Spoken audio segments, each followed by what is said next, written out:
പിതാവിന്റെയും പുത്രന്റെയും പരിശുദ്ധാത്മാവിന്റെയും നാമത്തിൽ ആമേൻ. എന്നെ കേട്ടുകൊണ്ടിരിക്കുന്ന പ്രിയ അഭ്യുദയകാംക്ഷികളെ, മാതാപിതാക്കളെ, സുഹൃത്തുക്കളെ, 37-ാം സങ്കീർത്തനം 7-ാം വാക്യം, കർത്താവിന് മുമ്പിൽ സ്വസ്ഥനായിരിക്കുക, അവിടുത്തെ കാത്തിരിക്കുക. 2011-2018 കാലഘട്ടങ്ങളിൽ ഇറ്റലിയിൽ വെച്ച് ഞാൻ അഭ്യസിച്ച ഒരു ധ്യാന രീതിയാണ് മൈൻഡ്ഫുൾനെസ്, ശ്രദ്ധയോടെയുള്ള ധ്യാനം. പ്രാചീന കാലഘട്ടങ്ങളിൽ ബുദ്ധമതത്തിൽ നിലനിന്നിരുന്ന ഒരു ആചാരമായിരുന്നത്. പിന്നീട് അമേരിക്കയിലെ ഒരു മനഃശാസ്ത്രജ്ഞനാണ് ഇത് വികസിപ്പിച്ചെടുത്തത്. ധ്യാനം വളരെ ലളിതമാണ്. സ്വസ്ഥമായിട്ട് ഒരു സ്ഥലത്ത് ശാന്തമായിട്ടിരിക്കുക, ഈ നിമിഷത്തിൽ ശ്രദ്ധ കേന്ദ്രീകരിക്കുക.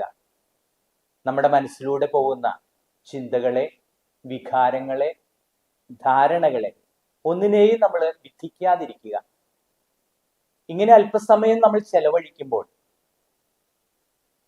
നമ്മുടെ മനസ്സ് ആഴങ്ങളിലേക്ക് കടന്നു പോവുകയും അത് നമ്മുടെ മനസ്സിന്റെ പിരിമുറക്കത്തെ മാറ്റി തീർക്കുവാനായിട്ട് വളരെ അനുഗ്രഹമായി തീരുകയും ചെയ്യുന്നു എന്നുള്ളതാണ് ഈ ധ്യാന രീതിയുടെ പ്രത്യേകത. വിശുദ്ധ പൗലോസ് അപ്പോസ്തലൻ ഫിലിപ്പിയർക്ക് എഴുതിയ ലേഖനം 4-ാം അധ്യായം 6-7 വാക്യങ്ങളിൽ ഇതിനെക്കുറിച്ച് വ്യക്തമായിട്ട് പറയുന്നുണ്ട്. ഒന്നിനെയും കുറിച്ച് ആകുലരാകേണ്ട, നിങ്ങളുടെ അപേക്ഷകളെയും പ്രാർത്ഥനകളെയും കൃതജ്ഞതാ സ്തോത്രങ്ങളോടെ ദൈവത്തിന് അർപ്പിക്കുവിൻ. അപ്പോൾ നിങ്ങളെ പോലും അതിശയിപ്പിക്കുന്ന ഈശോയുടെ സ്നേഹത്താൽ നിങ്ങളുടെ ഹൃദയങ്ങളും മനസ്സും അവിടുത്തെ സമാധാനത്തിൽ അവിടുന്ന് തന്നെ കാത്തുകൊള്ളുമെന്ന്.